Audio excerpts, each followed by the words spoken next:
Hello everyone, welcome to my channel. आज हम पढ़ते हैं करप्शन के बारे में। इसे हिंदी में कहते हैं भ्रष्टाचार। सबसे पहले इसका इंट्रोडक्शन देखते हैं।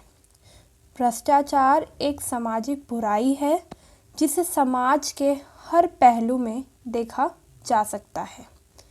ये पब्लिक लाइफ में कैंसर की तरह है और जो करप्शन है वो politics, governments, central governments, business, industry, ये सारी चीज़ें को कवर करता है। करप्शन एक ऐसा कार्य है जो ऑफिशियल ड्यूटी और दूसरों के अधिकारों के साथ इनकंसिस्टेंटली बेनिफिट या एडवांटेज देने के इरादे से किया जाता है। देन आपको इसका मीनिंग लिखना होगा पेपर में, ठीक है, तब जाके नंबर मिलते हैं। पहले इंट्रोडक्शन पढ़ेंगे हम, उसके बाद मीनिंग पढ़ेंगे, उसके बाद डेफिनेशन आपको लिखना होगा, उसके बाद हम कॉजेस पे आएंगे, ठीक है। तो क्या होता है, करप्शन को सिंपल शब्दों में डिस्क्राइब करें तो वो एक एक्ट ऑफ ब्राइबरी है, यानी रिश्वतखोरी वाली काम है और इसमें पब्लिक पावर का यूज़ होता है पर्सनल गेन के लिए इस तरीके से कि जिससे कानून का उल्लंघन होता है और a deviation from the norms of the society, मतलब समाज के मानदंडों से डिपार्ट होने से है, तो यह करप्शन कहलाता है। देन आता है डेफिनेशन। तो पहली डेफिनेशन ये है जो डिक्शनरी से ली गई है और वो डिफाइन करती है करप्शन को as an inducement to wrong by bribery और other unlawful means a departure from what is pure and correct, मतलब कि रिश्वत या दूसरी गैर कानूनी सोर्सेस या मीन्स के द्वारा गलत करने के लिए एक इंड्यूसमेंट है, मतलब एक इंसान को इन्फ्लुएंस करना कि वो ये गलत काम करे, और ये एक डिपार्चर है जो भी प्योर एंड करेक्ट होता है, और ये फर्स्ट डेफिनेशन हो गई हमारी, ठीक है। देन आता है सेकंड डेफिनेशन, देखते हैं पहले भार्गवा के अकॉर्डिंग। ये एक एक्ट है कमीशन की और ओमिशन की, और ये की जाती है पब्लिक सर्वेंट के द्वारा फॉर सिक्योरिंग पेक्यूनियरी, मतलब मनी से रिलेटेड जो भी काम है उसको सिक्योर करने के लिए, या अदर मटेरियल एडवांटेज, मतलब किसी दूसरे भौतिक लाभ के लिए, या इनडायरेक्टली खुद के लिए या फिर उसके फैमिली और फ्रेंड्स के लिए की जाती है, उसको करप्शन कहते हैं। थर्ड है जो सीबी ममोरिया ने दिया है कि करप्शन एक इम्प्रॉपर या सेल्फिश अभ्यास है पावर का and influence attached to a public office और to a special position in a public life, यानी जिसकी पब्लिक ऑफिस में स्पेशल पोजीशन होती है वही इससे प्रभावित होते हैं। अब आता है causes of corruption. First point है इकोनॉमिक इनसिक्योरिटी। इसे भ्रष्टाचार के सबसे इम्पॉर्टेंट कारण में से एक कहा जा सकता है। जैसे कि समाज में हर व्यक्ति आर्थिक रूप से स्थिर होना चाहता है ताकि वह और उसके परिवार के आने वाली पीढ़ी आराम से रहे। इस तरह की चाहत किसी व्यक्ति को ज़्यादा पैसा कमाने के लिए ऐसी भ्रष्ट कामों में शामिल होने के लिए प्रोत्साहित करती है। सेकंड है ब्लैक मनी। इकोनॉमी में बहुत सारा बेहिसाबी पैसा होता है जो अवैध तरीक़ों से अर्न किया जाता है। इस तरह के पैसे को टैक्स से बचाने के लिए बेहिसाब किया जाता है और ये ब्लैक मनी को पैरेलल इकोनॉमी भी कहा जाता है, जिसका मतलब है कि उन अनऑथराइज्ड काम जो हैं उसकी इकोनॉमी, ठीक है, उसमें, और ये भी एक मेन कॉज है करप्शन का, ठीक है।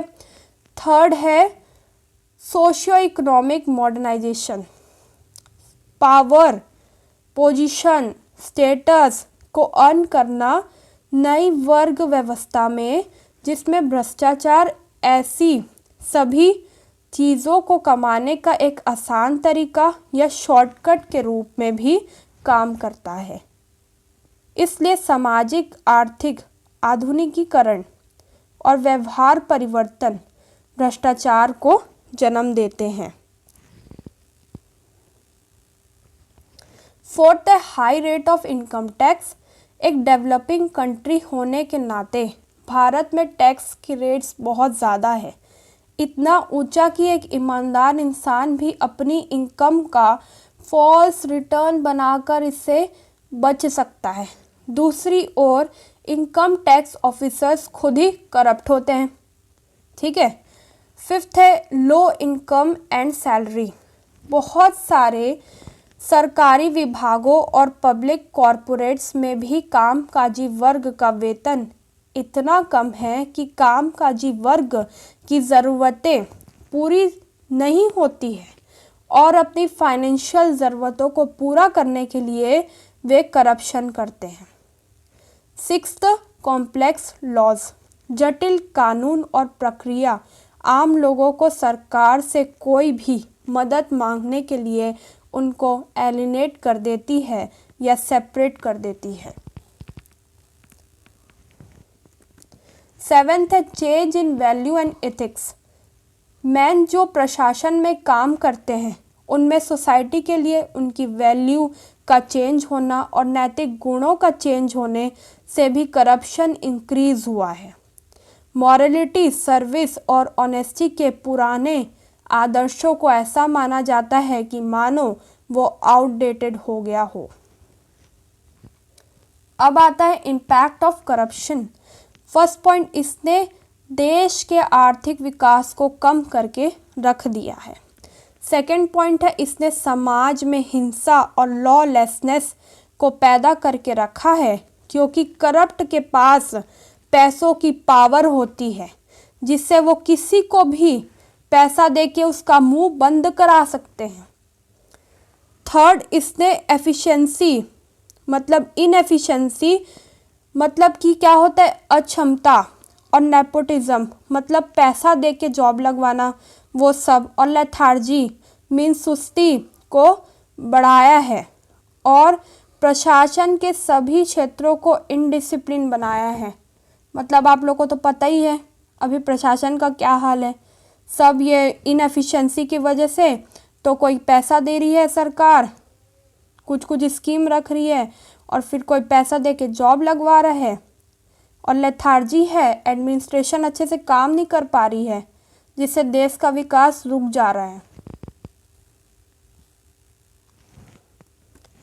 फिफ्थ है इससे देश में काला धन बढ़ा है। सिक्स्थ है करप्शन ने इंसान की नैतिकता को खराब करके रख दिया है और ज़्यादातर लोग ईमानदारी ही भूल गए हैं। अब इसके सजेशंस देखते हैं जिससे इसको मिनिमाइज किया जा सकता है। फर्स्ट है कि जो टैक्स से रिलेटेड कानूनों को उनको संशोधित किया जाना चाहिए। लाइसेंस और परमिट सिस्टम को पूरी तरह से रिव्यू करना चाहिए सारे ऑफिसर्स की। ठीक है। सेकंड है कानून लागू करने वाले अधिकारियों को यह देखना चाहिए कि कानूनों को बिना किसी डर या पक्षपात से स्ट्रिक्टली लागू किया जाए। थर्ड है मास कम्युनिकेशन मीडिया को ईमानदारी से प्रोत्साहित करने में पॉजिटिव रोल निभाना चाहिए और बेईमानी और भ्रष्टाचार को डिस्करेज करना चाहिए। ठीक है, ताकि क्या हो सके, करप्शन ज़्यादा से ज़्यादा कम हो सके। फोर्थ है सरकारी अधिकारियों, मंत्रियों और विधायक के वेतन को प्राइस इंडेक्स के अनुरूप बढ़ाया जाना चाहिए। ठीक है। फिफ्थ है रिटायरमेंट के बाद 2 साल के लिए प्राइवेट कमर्शियल या इंडस्ट्रीज में रोजगार स्वीकार करने वाले सरकारी कर्मचारियों के खिलाफ कंप्लीट बैन लगा देना चाहिए। 6th, पनिशमेंट देना चाहिए जो ब्राइब लेते हैं और उनमें लॉस को स्ट्रिक्टली लागू करना चाहिए जिससे नौकरशाही भ्रष्टाचार को कम किया जा सकता है। 7th है, नागरिकों को उनके अधिकारों, जिम्मेदारियों और सरकार की प्रक्रियाओं के संबंध में शिक्षित करने का प्रयास किया जाना चाहिए। लास्ट है, पुलिस रिफॉर्म्स होना चाहिए और कम्युनिटी पुलिसिंग को प्रमोट करना चाहिए ताकि पुलिस और पब्लिक के बीच ट्रस्ट पैदा हो, ताकि करप्शन रिड्यूस हो सके और उनके पावर का अब्यूज़ ना हो। So thank you for watching, please subscribe to my channel और आप ज़रूर नोट्स बनाते रहिएगा and all the best for your exam.